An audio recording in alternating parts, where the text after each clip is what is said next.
Hey everyone, welcome back to my channel. My name is Jaleesa. I'm the owner and lead planner of my business, Lovely Soiree, where I help brides to be plan their own wedding. So in today's video, I'm going to discuss with you 10 top tips on what to do after you get engaged. So let's dive into it. So if I'm looking down, it's because I do have notes. I like to ramble and talk and yeah, I just want to make sure that I stay on track. So yeah, let's get into the first tip. So the first tip is budgeting. It's not the most sexiest thing because it's talking about money, finances, and yeah, we tend to get uncomfortable when we have to discuss what we can and cannot afford, but it is important to sit down with your fiance and discuss what your estimate budget is going to be and discuss what you can and cannot afford for your wedding. So that's really important. So the second tip is getting organized. So it's best to create your own personalized emails that's just for weddings only. You don't want to start inquiring vendors and looking up all wedding stuff and having it flooding your personal email. So it's best to just create just one separate email that just is for wedding planning only. And also too, if you like to have physical copies on hand, you can create a nice binder and have your checklist, your budget sheets, vendor contacts all in that one binder. Or if you like to have everything electronically, you can just create a Google Doc where both you and your fiance can tag team it and both add any updates in regards to your wedding. So the third tip is not planning your entire wedding 1 week after you get engaged. Yeah, trust me on this. I did it. I got engaged like on a Thursday, and then I knew exactly all of my entire wedding plans basically by that Monday. So you don't want to do that. Just take it slow, because when you decide to plan your own wedding, it's like having like a second full-time job, because it is a lot of work. So you want to just make sure you just take it step by step, day by day. So it is a lot. So yeah.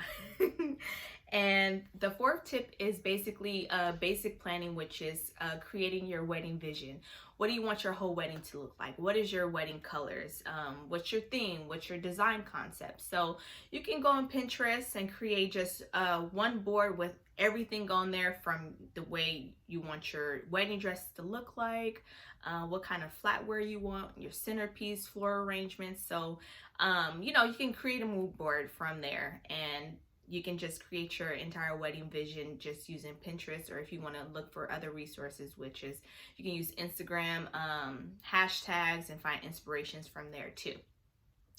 So the fifth step is creating your guest list. So you want to make sure that you're flexible with this, because we just don't know what's going to happen next year due to what's the obvious reasons of the coronavirus. So you want to make sure that you can still create a guest list, but being flexible with it too.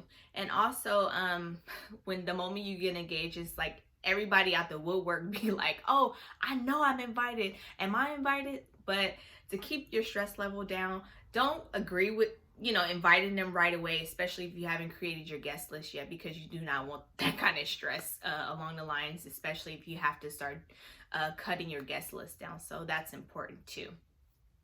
So the next thing is figuring out your wedding date. What season you want to get married? What day of the week do you want to get married? Those things you want to keep in mind, because if you get married during peak season of weddings, the prices will be pretty high, and everyone loves to get married on the weekend or Saturdays. So those prices do get pretty high when you're sourcing for your venue. They do pay attention to what time of the year you're planning on getting married. So that's something you definitely want to keep in mind when you're choosing your wedding dates. So the basic note for this is to choose 2 wedding dates and being flexible with it, just in case when you do choose your venue and they can't accommodate for the first date, you have that second date to follow back on too. So just to keep that in mind.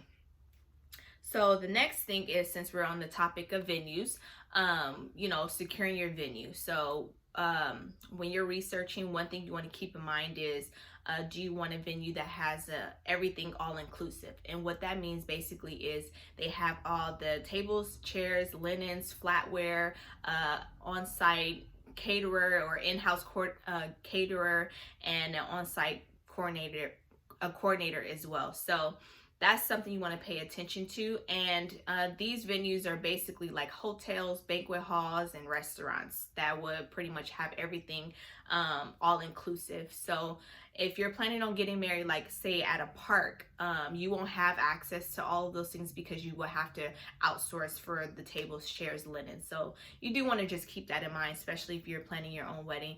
I know for me, I did have I picked a venue that was all inclusive, and it did help me out a lot, and it cut down a lot of the stress on me trying to outsource a lot of the things that I would need for the day of the wedding and for this, the reception area. So the next thing is locking down your vendors. So you can go with my recommendation would be is locking down your priority vendors. So say you've been eyeing a makeup artist for a while and you're like, man, I really want to book her right away. So I would say, book a makeup trial, and then you love what you see, lock her down. So you want to just make sure you do that. Book your high priority vendors first. So when you have your venue set and secured, go with your photographer, videographer, if you're deciding to have a day of coordinator, or wedding planner, and then your florist. So everything else follows from there. So yeah, just make sure you don't sit on this, because when you lock down your venue, start booking your vendors right away, because if you had to postpone your wedding for the following year, everyone's planning on getting married next year, so you just don't want to stall on this. You want to book your vendors right away. So we're on tip number 9. And you want to create a safety plan. So for obvious reasons on what's going on right now, coronavirus is not going anywhere anytime soon. So you just want to make sure you create a safety plan that's gonna or taking precautions on for your wedding day, and just ensuring that your guests are being safe. And what that means is you can have hand sanitizer stations, and you can also provide the mini hand sanitizers as your your wedding favor. You can provide masks for your guests as well, doing the 6 social distancing too. I know it's not the funnest thing to do, but you just want to make sure you're being safe and you're keeping your guests safe as well.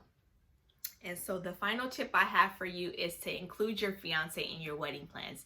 So you don't want to tackle all your wedding plans by yourself, because it will be really stressful. And I know for me, I was a really big control freak, like, oh no, I got it. Especially when you get so caught up in just, wedding planning. And it is fun, but it can be stressful too. You don't want to go through this time by yourself. So make sure you include your fiance in the wedding planning process. So, I have a couple of bonus tips here for you, is to have fun and don't stress, for real. Like, do not stress and just have fun with it, because you don't want to look back and think like, man, like my wedding planning process was so stressful. So you just want to have fun and enjoy this great time that you're experiencing. So we're at the end of the video, and if you like this video, give it a thumbs up. And if you have some questions, feel free to leave them in the comment below. I'll be happy to answer them. And also too, I do have a free wedding planning guide that helps you plan your wedding step by step, and you'll have access to a wedding vendor checklist. So as you're booking your wedding vendors, you'll be able to check them off your list, and you'll also have access to a wedding day I got excited, a wedding day checklist as well. So that way you're not forgetting anything as you're packing up all the things that you need for your wedding day. So that would be I will leave that down in the description box below too. So yeah, I hope these tips were helpful for you. And if you like what you hear, I'll have more coming for you as well. And feel free to subscribe to my channel. I really appreciate it. And so until then, I'll see you next time. Bye.